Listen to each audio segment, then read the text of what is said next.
बिस्मिल्लाहिर्रहमानिर्रहीम। अस्सलाम वालेकुम। कैपिटल टॉक में खुश आमदेद। लाहौर हाई कोर्ट ने मुस्लिम लीग नून के सदर शहबाज शरीफ को मेडिकल चेकअप के लिए बैरून मुल्क जाने की इजाज़त दी, लेकिन लाहौर एयरपोर्ट पर FIA ने उनको रोक लिया और उनको जाने नहीं दिया। और मुस्लिम लीग नून पंजाब के सदर राना सनाउल्लाह साहब का दावा है कि फवाद चौधरी जो मर्ज़ी कर लें, शहबाज शरीफ अपने मेडिकल चेकअप के लिए ज़रूर जाएंगे बैरून मुल्क। तो इस वक्त इस्लामाबाद में न सिर्फ ये कि मौसम जो है वो काफ़ी ख़तरनाक हो रहा है, बल्कि इल्ज़ामात और बड़े बड़े दावों की बिजलियां भी कड़क रही हैं और कुछ ऐसे दावे किए गए हैं हुकूमत की तरफ से जिनसे लग ये रहा है कि ईद से पहले ही कशीदगी पैदा हो गई है सियासी सूरत हाल में और ईद के बाद काफ़ी हलचल मचने वाली है। वज़ीर इत्तलात फवाद चौधरी साहब कह रहे हैं कि आज वज़ीर आज़म इमरान खान को कानूनी टीम ने शहबाज शरीफ के मुकदमात के हवाले से तफसीली ब्रीफिंग दी है और हुकूमत ने फैसला किया है कि हुदैबिया पेपर मिल का जो फैसला है नए सिरे से तफ्तीश का मुतकाज़ी है और मुतल्लिका अदारों को तफ्तीश नए सिरे से शुरू करने की हिदायत दी जा रही हैं। एक और वफाकी वज़ीर मुराद सईद साहब वो कह रहे हैं इस वक्त भी कहा था कि सनद याफ्ता मुजरम शहबाज शरीफ अच्छे गारंटर बने हैं, जो खुद नैबज़दा बेटा और दमाद इश्तिहारी, लेकिन लंदन दवाई लेने वाला वापस आया ना, उल्टा उसे इजाज़त मिल गई। और इमरान इस्माइल साहब गवर्नर सिंध हैं, वो कह रहे हैं इंसाफ का तकाज़ा यह था कि शहबाज को नवाज़ के मामले में झूठी गारंटी देने पर सज़ा दी जाती, लेकिन यहाँ गंगा उल्टी बह रही है। शहबाज को बाहर भेजने से निज़ाम इंसाफ पर पहले से मौजूद सवालात और भी बढ़ गए हैं। हुकूमत की अहम शख्सियात जो हैं वो लाहौर हाई कोर्ट के फैसले पर तहफ़्फ़ुज़ात का इजहार कर रही हैं, बहुत खुल कर इजहार कर रही हैं। कहीं ऐसा तो नहीं कि शहबाज शरीफ साहब दोबारा गिरफ़्तार होने वाले हैं, ये एक अहम सवाल है। और गुफ्तगू के लिए हमारे साथ मौजूद हैं जनाब फ़रख हबीब साहब, वज़ीर ममलकत बराए इत्तलात और नशरियात। लाहौर में मुस्लिम लीग नून के रहनुमा जनाब अताउल्लाह तारड़ साहब जो हैं वो हमारे साथ मौजूद हैं और सेनेटर कामरान मुर्ज़ा साहब सुप्रीम कोर्ट बार के साबिक सदर हैं, वो भी हमें ज्वाइन कर रहे हैं कोयटा से। तो सबसे पहले फ़रख हबीब साहब ये बताइए कि शहबाज शरीफ साहब को हाई कोर्ट के ऑर्डर के बावजूद बैरून मुल्क जाने से रोक दिया गया और अब हुदैबिया पेपर मिल वाला मुकदमा भी खोला जा रहा है। लगता यह है कि न सिर्फ उनको बाहर जाने से रोका जाएगा बल्कि दोबारा गिरफ्तार भी कर लिया जाएगा। देखिए, बात यह है कि शहबाज शरीफ जो है वो सारे नेक्सस के सरगना है और जितनी भी शरीफ ख़ानदान की करप्शन की गई है उसको पीछे बैक एंड के ऊपर बैठ के जो एक ब्रेन है जिसने मैनेज किया, जिसने उसको एक फ्रेमवर्क बना के दिया कि टीटीज़ का किस तरीके से मनी लॉन्ड्रिंग करनी है, वो इसहाक डार के साथ मिल के शहबाज शरीफ ही करते रहे। और नवाज शरीफ साहब तो जो है वो एक फ्रंट के ऊपर फेस के तौर पे काम कर रहे थे। शहबाज शरीफ वो तो ज्यादा खतरनाक आदमी है, ज्यादा खतरनाक है ना। अच्छा, ज्यादा खतरनाक हैं जो सारा नेक्सस बनाने वाले, सारा नेट बनाने वाले, वो तो शहबाज शरीफ हैं। अब आप ये देखें कि शहबाज शरीफ का जो मामला है, चाहे वो हुदैबिया का मामला हो, ये हुदैबिया का जो केस है ये कभी ट्रायल ही नहीं हुआ मीर साहब। जब इसने ट्रायल होना था, जब नैब ने 2000 के अंदर इसको रेफरेंस दायर किया, तो उस वक्त तो परवेज़ मुशर्रफ के साथ जो है वो माफ़ी तलाफ़ी करके पाँव पड़ के मुशर्रफ से NRO लेके मुल्क से बाहर रवाना हो गए थे और केस उस वक्त बाद में ट्रायल के लिए फिक्स ही नहीं हुआ। 2008 में आए, सूबे में इनकी हुकूमत आ गई, पीपल्स पार्टी की मरकज़ में आ गई। दोनों के केसेस से दोनों का जो है वो चार्टर ऑफ मुकमका हुआ था, केसेस आगे नहीं बढ़ रहे थे। जब चेयरमैन नैब कमर जमा आए तो 2014 में इन्होंने टेक्निकल ग्राउंड में जाकर लाहौर हाई कोर्ट से उसको चैलेंज किया, चैलेंज करके फैसला ले लिया। और मज़े की बात आप ये देखें कि इनकी मैनेजमेंट कैसी है, कि कैसे ये केसेस को हमेशा मैनेज करते हैं कि इनकी अपनी ही पार्टी के साबका MNA जो 2008 से 2013 में MNA थे, नसीर भुट्टा उनका नाम था, 2013 में वो टिकट होल्डर थे, इलेक्शन हार गए गालबन, उनको इन्होंने एडिशनल अटॉर्नी जनरल लगाया, उन्हीं को इन्होंने हाई कोर्ट के अंदर वफाक का नुमाइंदा बनाकर, वफाक का वकील बनाकर पेश होने भेज दिया। वफाक में भी हुकूमत नून लीग की और जिनके ऊपर केस है, यानी नवाज शरीफ, शहबाज शरीफ, एक मरकज़ में वज़ीर आज़म, दूसरा सूबे में वज़ीर आला, यानी दोनों तरफ जो है अपने ही लोग जाके हाई कोर्ट में बयान दे रहे हैं, उसका बेनिफिट उठाते हैं, केस क्लोज कर लेते हैं। बाद में जो हुआ वो आपके सामने है कि नैब ने अपील ही दायर नहीं की, टाइम बार हो गया। जस्टिस खोसा साहब ने जो फैसला लिखा उसके बाद जो सुप्रीम कोर्ट के अंदर मामला हुआ वो आपके सामने है। यानी बॉटम लाइन ये है कि इस केस की आज तक जो है वो ट्रायल नहीं हुआ, इसकी दोबारा नए सिरे से इसके ऊपर काम आगे चलना चाहिए, क्योंकि जो कॉन्टीन्यूटी ऑफ क्राइम है उसकी नेचर सेम ही है। अच्छा। चाहे वो टीटीज हों, चाहे वो जाली अकाउंट्स हों, चाहे वो मंजूर पापड़ वाला हो, महबूब रेडी वाला हो, टीटियां बैरून मुल्क से आ रही हों, किसी वो लोग जो मुल्क से कभी बाहर ही नहीं ये हम गए। सुन रहे हैं ना, 3 साल हो गए सुनते सर जा सुन रहे नहीं हैं। रहे, ये इनका मॉडस अप्रेंडिस है कि ये हमेशा जो हमारे सिस्टम में इन बिल्ट जो डिलेज हैं ये उसको यूज करते हैं, उसका फायदा उठाते हैं, कभी अल्तवा के नाम के ऊपर, कभी गवाहान के ऊपर जरा लंबी कर कर, कभी जो है वो तारीखें लेकर, चलें। ताकि केस लंबा हो, ताकि ये कहें जी हमारे फैसले नहीं हो पा रहे। अच्छा जी, अताउल्लाह तारड़ साहब, अब बाकी केस तो छोड़ें, अब तो हुदैबिया पेपर मिल जो है उसको दोबारा खोल दिया गया, तो लग रहा है आपको कि शहबाज शरीफ साहब को अनकरीब दोबारा गिरफ्तार कर लिया जाएगा? बहुत शुक्रिया मीर साहब, मैं बड़ा मशकूर हूँ आपका। और आज हमारे लिए बहुत बड़ा दिन है कि आज सरकारी खर्च पर और सरकारी जहाज़ पर ठाट बाट के साथ उम्रा करने वाले नाम नहाद वज़ीर आज़म और उनका वक्त वापस लौटा है, और आते साथ ही उन्होंने हार तस्लीम की है। वो इस तरह से कि जो असासों का केस बकौल इनके 7 अरब का था, और कल शहजाद अकबर साहब ने गाड़ी के टोकन की बात की, तो मुझे बड़ी हंसी आई कि 7 अरब से अगर बात गाड़ी के टोकन पे आ गई है तो ज़िंदगी में कोई और काम कर लें और सुलह भी कर लें, यानी अब आपका मजीद नहीं बनता कि आप इल्ज़ामात की बुछार करें।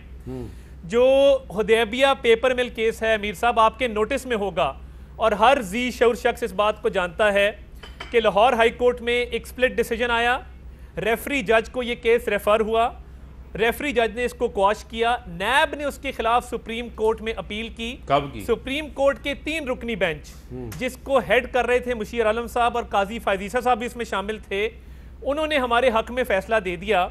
तो मेरा तो सवाल ये है कि क्या इस मुल्क में अब ये नई रिवायत डलने जा रही है कि हाई कोर्ट आपको बाहर जाने की इजाजत दे तो आप ना माने, और आप कहें जी हम जब तक अपील का फैसला नहीं करवा लेंगे हम निचले कोर्ट की हिदायत पर अमल दरामद नहीं करेंगे।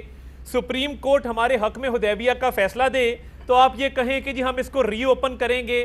तो यानी क्या हुकूमत ने ठान ली है कि वो कोर्ट्स के साथ इन मामलात पे टक्कर लेने जा रही है? नंबर 1। नंबर 2, आपकी अपनी जब बारी आती है, इतने बड़े बड़े आप इल्जामात लगाते हैं, खुद आप बीआरटी में स्टे के पीछे छुपते हैं, फॉरेन फंडिंग की बात की जाए तो आप हाथ जोड़ के कहते हैं कि इसको सीगा राज में रखा जाए, इस पे कार्रवाई ना की जाए। आप 6 मुख्तलिफ स्टे ऑर्डर्स के पीछे छुपे हैं, तो आप किससे क्या बात कर रहे हैं? और देखिए आज इन्होंने हार इसलिए तस्लीम की है कि असासों वाले केस में ना कोई करप्शन, ना कोई टीटी, ना कोई आमदन से ज़ायद असासे, ना कोई किकबैक, ना कोई कमीशन। जब ये हाई कोर्ट में क्लियर हो गया और ये 55 वॉल्यूम्स में एक लफ्ज़ भी शहबाज शरीफ के खिलाफ नहीं है मीर साहब, जितने अप्रूवर थे इस केस में जिन पे बड़ा प्रेशर था, आहा चीमा को भी कहा गया तुम अप्रूवर बन जाओ, तुम्हें आज छोड़ देते हैं, उसने कहा मैं झूठ नहीं बोलूंगा। किसी एक अप्रूवर ने एक लाइन शहबाज शरीफ साहब के खिलाफ नहीं लिखी, लिखी हो तो मैं आज सियासत छोड़ के घर चला जाऊंगा। जिंदगी भर शक्ल नहीं दिखाऊंगा। अच्छा, उन केसेस पे हम आते हैं। प्रॉब्लम इनका ये है। उन केसेस पे हम आते हैं। कामरान मुर्जा साहब, जरा ये बताएं कि आपकी लीगल ओपिनियन क्या है कि अगर हुदैबिया पेपर मिल वाला जो केस है उस पर हाई कोर्ट और सुप्रीम कोर्ट का फैसला आ चुका है, तो इसको दोबारा रीओपन किया जा सकता है? वो दोबारा नहीं खुल सकता, उसमें डबल जेपर्डी में आ जाएगा। एक फ़ैसला हो गया और वो मेंटेन हो गया सुप्रीम कोर्ट तक, और मेरा ख्याल है कि इसमें इनकी अपना रिव्यू भी पेंडिंग है और रिव्यू को जानबूझ के फिक्स नहीं करवाया जा रहा, शायद कोई सर्टेन रीजंस हैं। अच्छा, हुदैबिया पेपर मिल में इसको जो है ना वो हुदैबिया पेपर मिल में वफाक की रिव्यू पिटीशन अभी ज़ेर समात है, अभी यानी कि अभी उस अभी मेरे इल्म के मुताबिक हाँ, वो रिव्यू पेंडिंग है और उसको जानबूझ के फिक्स नहीं करवा रही गवर्नमेंट। उसमें 13-14 शायद रिव्यू फाइल किए हुए हैं, शायद शेख रशीद साहब ने भी फाइल किया हुआ है और पता नहीं किस किस ने फाइल किया हुआ है, मगर उसको मैनेज कर रहे हैं, उसको फाइल नहीं किया जा रहा है। एक तरफ से मुशीर आलम साहब जो है ना वो रिटायर होने जा रहे हैं और दूसरी तरफ से मेरा ख्याल है कि कोई और जज भी शायद सूट नहीं कर रहे, तो इस तरह की कोई बात होगी। तो बहरहाल वो जब एक केस अगर इस वक्त तक अगर रिव्यू नहीं होता तो वो केस इस वक्त तक सुप्रीम कोर्ट से एक डिसीजन आ चुका है, और जब डिसीजन आ चुका है तो फिर उसको कहना और गवर्नमेंट के पार्ट भी ये कहना कि इसको हम रीओपन कर रहे हैं। अगर गवर्नमेंट इस तरह से करेगी तो फिर जाहिर है मेरे जैसे आप जैसे लोग क्या करेंगे, फिर हम तो इससे 2 हाथ आगे चले जाएंगे। तो ये बदकिस्मती है हमारी।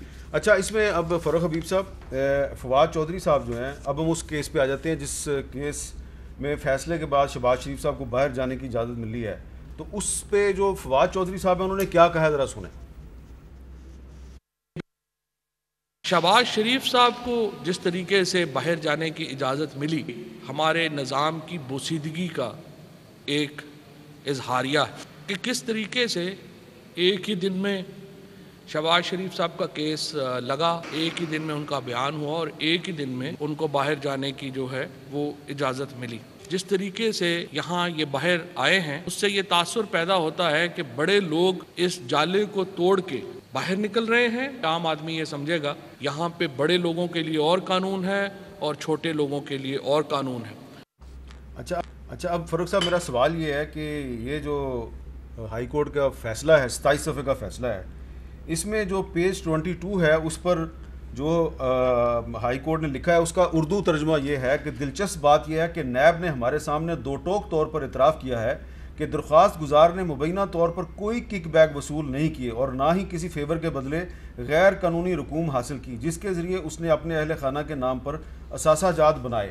तो जब नैब जो है वो हाई कोर्ट में ये कह रही है जी कि शहबाज शरीफ ने कोई किक बैक वसूल नहीं की, ना ही कोई किसी फेवर के बदले गैर कानूनी रकूम हासिल की, तो फिर आम पाकिस्तान का शहरी कैसे तस्लीम कर ले कि हुकूमत के वज़रा जो कह रहे हैं वो ठीक है? देखें मीर साहब, इसमें दो चीज़ें हैं जो बड़ी अहम हैं, समझने वाली हैं। क्योंकि जो अदालती लैंग्वेज होती है, जो अदालती चीज़ों को, टेक्निकल क्वेश्चंस को समझने का तरीक़ाकार होता है, उसको आम आदमी के लिए बहुत तरह ट्विस्ट किया जाता है। PMLN भी इसको ट्विस्ट कर रही है। असल चीज़ क्या है? असल ये केस है सेक्शन 9(5) के तहत एसेट बियॉन्ड मीन्स का ये केस है, या अनएक्सप्लेन्ड वेल्थ का ये केस है, जिसके तहत एक पब्लिक ऑफिस होल्डर के ऊपर ये केस है। शहबाज शरीफ 3 बार वज़ीर आला रह चुके हैं, 2008 से 2018 तक 10 साल मुसलसल वो वज़ीर आला रह चुके हैं। उनके अकाउंट्स के अंदर जो TTs आती नहीं हैं, जो निसार गिल है, अली अहमद है, ये जो शुएब कमर है, ये जो मसरूर हैं, जो इनके कैश वॉइस से जो पैसे लेके जाते थे, ये अभी जो गाड़ी के हवाले से बात कर रहे थे, वो गाड़ी का टोकन नहीं था, वो कस्टम ड्यूटी की बात कर रहे थे। कस्टम ड्यूटी जो है वो 49 लाख रुपए अदा की गई, वो उसका हवाला दे रहे थे कि वो पैसा भी जो है वो TT से आया। अब इन्होंने एक्सप्लेन क्या करना है? अब अदालत है, आप सामने खड़े हैं, आपसे ये सवाल हो सकता है कि क्या ये पैसा किकबैक से आया? आप कहेंगे नहीं आया। आप कहेंगे क्या बंदा ये अगवा हुआ है? आप कहेंगे नहीं है। आप कहेंगे क्या इस बंदे को मारा पीटा गया? आप कहेंगे नहीं है। तो क्या अदालत उसको रिकॉर्ड करके फैसले का हिस्सा बना ले? तो जो उसका असल जुर्म है उसके ऊपर बात ही ना हो, वो कैसे हो सकता है? असल जुर्म है उसका एसेट बियॉन्ड मीन्स का।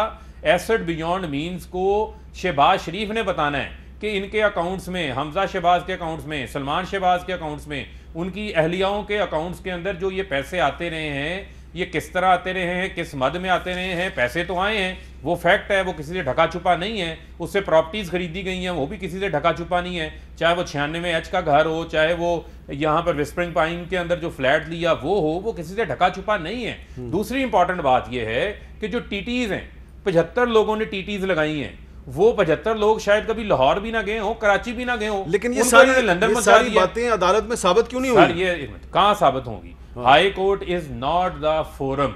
हाई कोर्ट में बेल गई थी और सुप्रीम कोर्ट का ये फैसला है कि जब बेल के लिए किसी कोर्ट में जाएं तो वो कोर्ट उस केस के मेरिट डीमेरिट्स डिस्कस नहीं करते।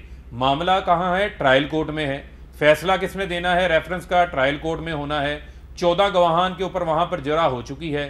टोटल 110 गवाहान हैं जिनके बयानात कलमबंद होने हैं। उसके बाद इसके ऊपर फैसला आना है। तो हम पहले कैसे कह लें जी कि किकबैक्स नहीं है, करप्शन नहीं है, एसेट बियॉन्ड मीन्स हैं। भाई 1990 में 25 लाख, 2008 में 7 अरब, ये टिप ऑफ द आइसबर्ग हैं। हाई कोर्ट ने फैसले में ये क्यों लिखा फिर? सर नहीं, उन्होंने एक सवाल पूछा, उस सवाल के बदले में उन्होंने, अगर नैब ने ये जवाब दिया है किकबैक्स का, लेकिन किकबैक्स के अलावा क्या और करप्शन नहीं हो सकती? क्या और करप्ट प्रैक्टिसेस नहीं हो सकती?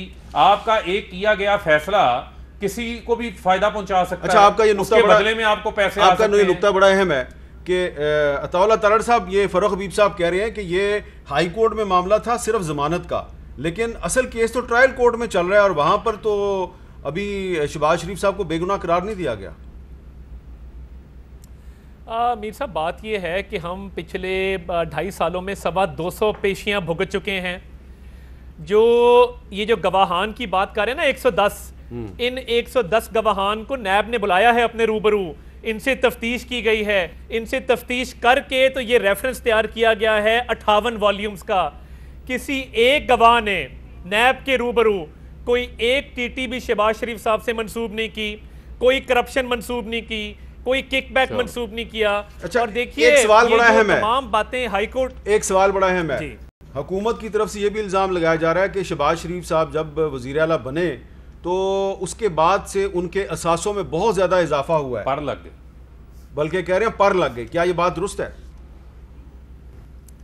मियाँ शहबाज शरीफ मियाँ बच्चों मोहम्मद के- शरीफ के साहबजादे हैं और मियाँ मोहम्मद शरीफ 1970s में, ये सियासत में तो 1985 में आए हैं, उससे पहले पाकिस्तान के सबसे बड़ी इंडस्ट्रियल फैमिलीज में इनका शुमार होता था।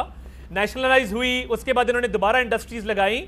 तो 2004 की मैं बात कर रहा हूँ, 2004 की। फर्गसन एक नामी ग्रामी ऑडिट फर्म है, दुनिया में उसका नाम जाना जाता है। फर्गसन की रिपोर्ट ये कहती है, वो मेरे पास उसकी कॉपी मौजूद है, मैं ऑन रिकॉर्ड भी प्लेस कर दूंगा, मैंने हाई कोर्ट में भी जमा कराई थी, कि सिर्फ शहबाज शरीफ साहब की फैमिली के साथ से 1 अरब के हैं। इनकी मिलों की तादाद अगर आप देखें तो वो अगर 1970 से लेके अब तक देखें तो उसमें कमी वाकई हुई है, इजाफा नहीं हुआ। दूसरी बात, ये जो टेक्निकल बात फारूक साहब ने की, मैं बड़ा मशकूर हूं, इन्होंने वो बात की। हाई कोर्ट बादियों नजर में टेंटेटिव असेसमेंट ऑफ फैक्ट्स करता है और अदालती नज़ीरों के रोशनी में अपने फैसले करता है। 2 बड़े अहम केस हैं, एक अलीम खान का केस है और एक ब्रिगेडियर रिटायर्ड इम्तियाज का केस है। इन दोनों केसेस में ये कहा गया और शहबाज शरीफ साहब के बेल के ऑर्डर में इन दोनों पे रिलायंस प्लेस की गई। इनको कोट किया गया कि जिस शख्स ने अपना इनकम टैक्स एफबीआर के पास डिक्लेयर किया और अपनी इनकम और वेल्थ डिक्लेयर की और एफबीआर ने उस पर कई साल सवाल ना उठाया और उसको मुतनाज़ा डिक्लेयर ना किया तो उसको सच तस्लीम किया जाएगा। और शहबाज शरीफ साहब की वो बिजनेस इनकम हो, एग्रीकल्चर इनकम FBR हो, किसके नीचे वो सारी है? डिक्लेयर्ड है। उनकी जो अहलिया हैं वो भी किसी एक कंपनी में डायरेक्टर भी हैं and she is a woman of means, वो एक साहिब हैसियत खातून हैं। वो उनकी भी जो एसेट्स हैं वो डिक्लेयर होते रहे हैं। और मैं आपको एक और बात बताऊं मीर साहब, शहबाज शरीफ साहब ने बतौर वजीर आला अरबों रुपए का नुकसान अपनी फैमिली की मिल्स को पहुंचाया जब 2014 में सिंध में गन्ने की कीमत 155 थी और पंजाब में 180 थी। काश्तकार का नुकसान नहीं किया, मिलों का किया। फैमिली को 2 अरब का नुकसान हुआ, वो रिकॉर्ड निकालें। इसके अलावा इथेनॉल पे टैक्स लगाया। इथेनॉल एक बाय प्रोडक्ट है शुगर का, हर शुगर मिल के साथ एक डिस्टिलरी लगी होती है, तो उसका टैक्स लगाया 2 रुपए पर लीटर। उसमें 6 करोड़ का नुकसान अपनी मिल को किया, अपने बेटे की मिल को। पीटीआई की गवर्नमेंट ने वो टैक्स भी खत्म कर दिया है।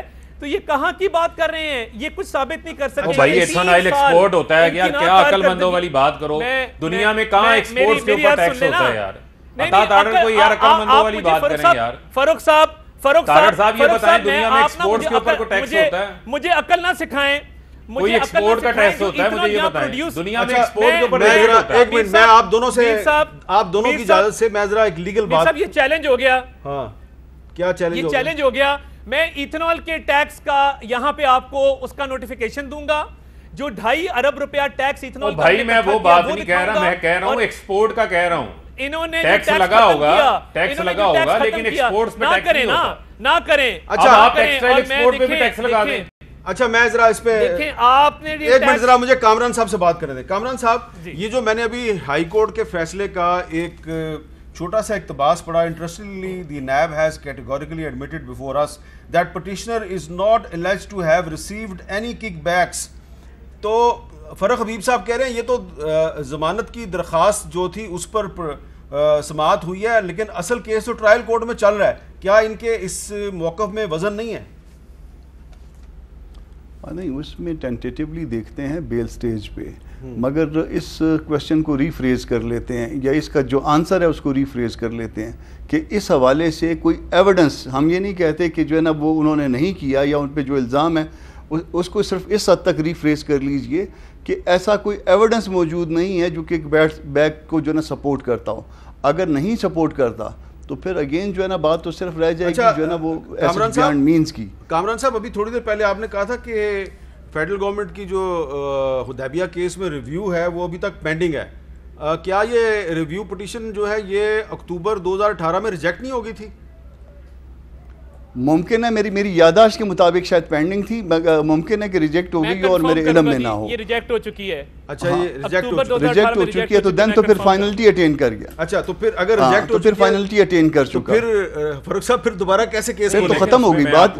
आपको देखें, फिर तो बात ही खत्म हो गई ना कि जब किसी मामले के ऊपर कॉन्टिन्यूटी ऑफ क्राइम हो, नेचर एक तरह की हो, उसके ऊपर केस को दोबारा तहकीकात की जा सकती है। कॉन्टिन्यूटी ऑफ क्राइम इसके ऊपर करेगा, यानी इसके ऊपर भी लॉ मौजूद है। जो लीगल एक्सपर्ट्स हैं उनकी अपनी राय मौजूद है ये बात ये है कि ये खौफजदा क्यों है इसकी तहकीकात से, फिर टेक्निकलिटीज। तो आप शहबाज शरीफ साहब के बाहर जाने से खौफजदा क्यों हम हैं? बाहर जाने से खौफजदा नहीं है। मैं अब आपको बताता हूँ असल मामला क्या है। जिस तरह मैंने आपको शुरू में कहा था कि शरीफ खानदान की ही जो करप्शन की जान है वो इस तोते में फंसी हुई है। अब मामला क्या है? वो आपने कहा था शहबाज शरीफ साहब जो है ना नवाज शरीफ से ज्यादा खतरनाक मैं है। वही कह रहा हूँ ना, मैं आपको ये कह रहा हूँ कि मामला हुदैबिया आज क्यों याद आया? ये है, 2 साल क्यों चुप थे हुदैबिया पे आप? सुन लें आज देखिए क्यों याद मामला आया क्या है हुदैबिया? बोल लें कि ना, बताएं। आप लाहौर हाई कोर्ट से ये जाकर गारंटी देते हैं कि नवाज शरीफ 4 हफ्तों के अंदर वापस आ जाएंगे इलाज करवा के। आज 4 हफ्ते क्या, आज जो है वो 40 हफ्ते गुजर चुके हैं, नवाज शरीफ जो है वो वापस आने का नाम नहीं ले रहे। इसके अलावा मुझे ये बताएं कि चलें नवाज शरीफ के लिए तो गारंटी भी ले ली थी, इनकी वापस आने की क्या गारंटी है? इनसे किसी ने कोई गारंटी ली है? वो ऑपोजिशन लीडर हैं, इनसे तो कोई गारंटी नहीं ली। ऑपोजिशन लीडर ने वापस सर ऑपोजिशन लीडर हैं तो इनके भाई बाहर चले गए, इसका जवाब उनको बाहर निकालने में अच्छा मैं आपसे जवाब लेता हूं। इनको निकालने में बाहर इन्होंने मदद की। इसहाक डार मुल्क से बाहर, सलमान शहबाज मुल्क से बाहर, अली इमरान मुल्क से बाहर, हसन नवाज हुसैन नवाज मुल्क से बाहर, शहबाज शरीफ मुल्क से बाहर। कोई नहीं, एक ईद कर लें पाकिस्तान भी। अच्छा मैंने एक कोई फर्क नहीं पड़ता। वक्फे के बाद दोबारा मिलते हैं।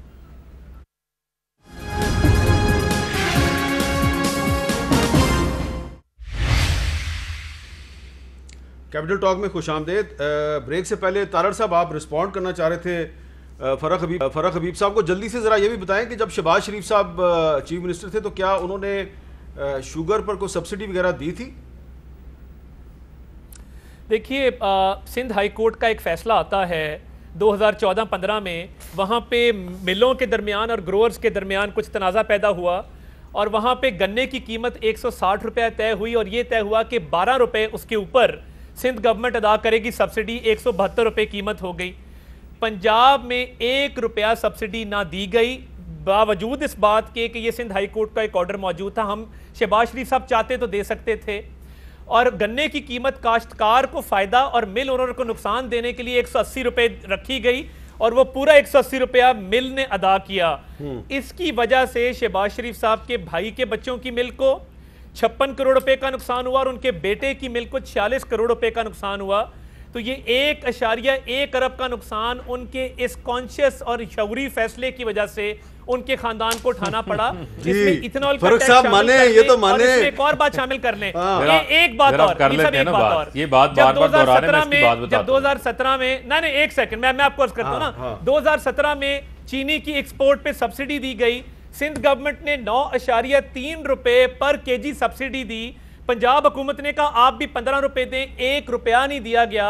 उससे जो नुकसान हुआ वो 23 करोड़ रुपया अलग है। हम चाहते, हमें कौन पूछने वाला था? लीगली सिंध में हो रहा था, सिंध हाई कोर्ट के फैसले मौजूद थे। शहबाज शरीफ साहब ने अवामी खिदमत के रिकॉर्ड अपनी जगह पे, बिजली के कारखाने अपनी जगह पे, उस पे बचत अपनी जगह पे कई सौ अरब की, मगर ये जो खानदान को नुकसान पहुंचाया इसकी नजीर पाकिस्तान की तारीख। अच्छा अब जरा इस पे फरक साहब आप कह रहे थे ज्यादा खतरनाक है शहबाज शरीफ।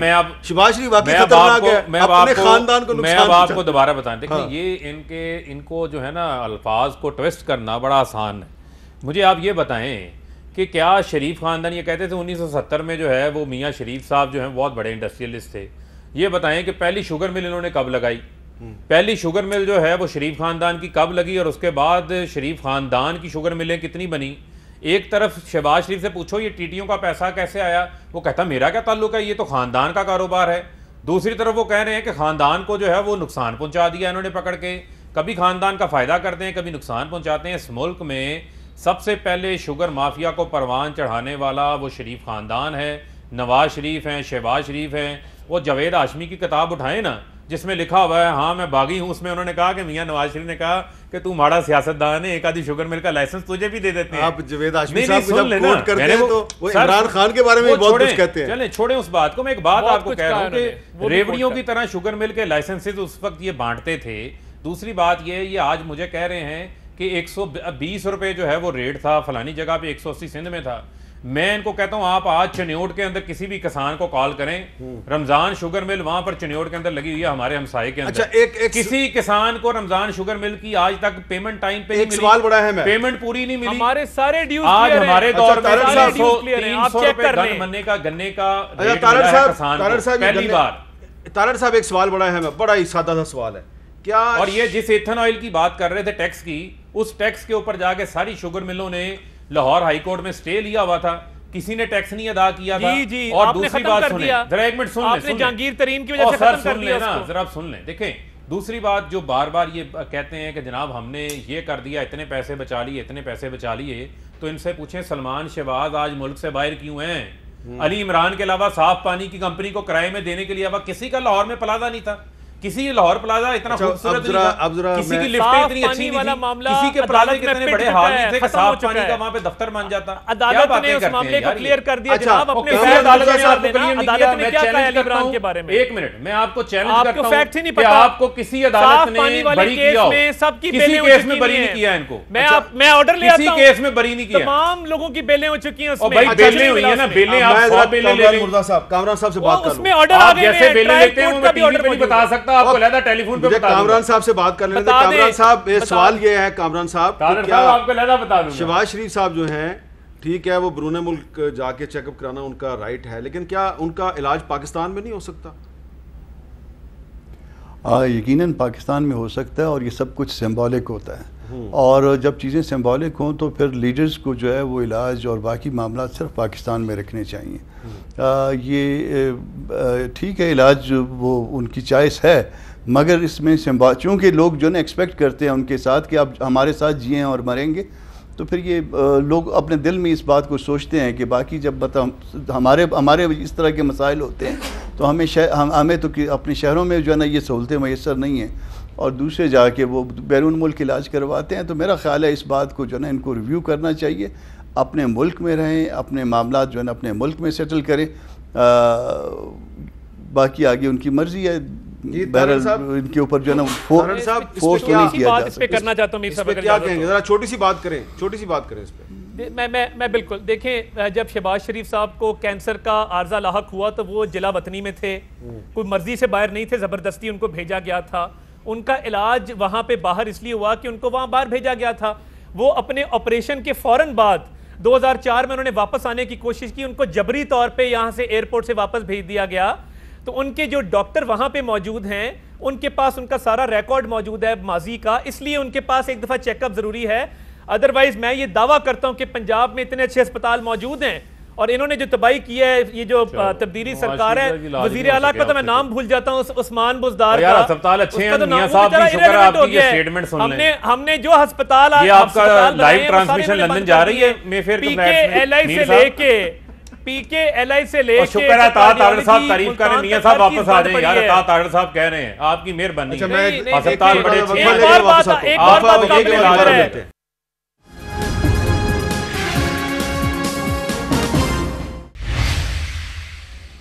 कैपिटल टॉक में खुश आमदेद।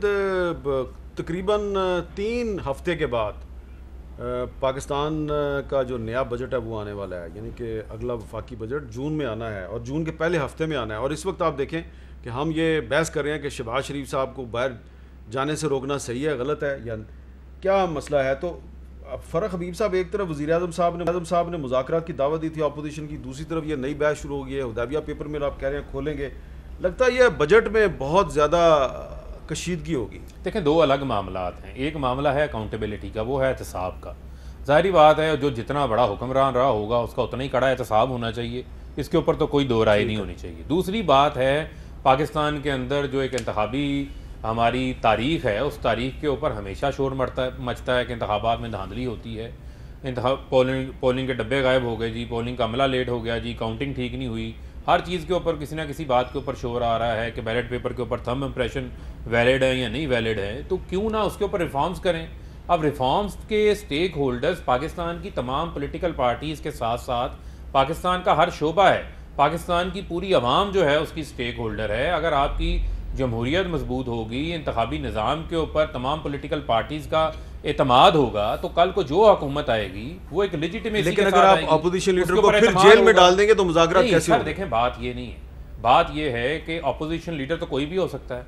अगर एक शख्स जो है वो किसी पोजीशन के ऊपर बैठ के माल प्रैक्टिसेस करता हो, करप्शन की हो, इलीगल प्रैक्टिसेस में इन्वॉल्व रहा हो और अब वो अपोजिशन लीडर बन गया, तो क्या उसको इंडेमिनिटी हासिल है? किस आइन में लिखा है, किस कानून के अंदर लिखा है? कोई इंडेमिनिटी हासिल नहीं है। कानून उसको भी उस नज़र से देखता है जिस तरह आम साइकिल चोर को देखता है। अब 2 कवानीन तो नहीं ना हो सकते हामिद मीर साहब, आप भी समझते हैं अब मामला ये है सारी कि समझ आ गई है, कानून की हाकमियत सारी समझ आ गई है कि ईद के बाद बहुत की हाकमियत कायम दमादम मस्त कलंदर होना है ईद के बाद। दमादम मस्त कलंदर तो जो है, अगर ये चाहते हैं करना है, इन्होंने, इनका शौक है, ये करके देख लें। आगे इन्होंने किया ही है ना। अच्छा, इस पर आगे इन्होंने तो अब तक देखे ना, इनका तो ये था कि हमारी हुकूमत ही चले जाएगी जनवरी में।